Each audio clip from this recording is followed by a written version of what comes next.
بسم الله الرحمن الرحيم. الدرس التاسع: تدريبات على التنوين وأحرف المد الثلاثة وحرفي اللين. لام فتحة يا سكن لي، سين فتحة سا ليس،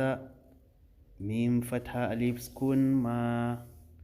لام فتحتين لن مالا، نون فتحة ألف سكن نا، را فتحتين رن نارا، ميم فتحة ألف مد ما، همزة كسرتين إن ما إن، واو فتحة يا سكن وي، لام ضمتين لن ويل، يا فتحة واو سكن يو، ميم كسرتين من يوم، يا فتحة يا، را فتحة را يرى، ها ضم واو صغيرة هو يره،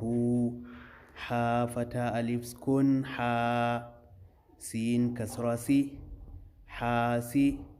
دال كسرتين دين حاسد، حا فتحة ألف سكن حا، فا كسرة في حافي، ضا ضمتين ظن حافظ،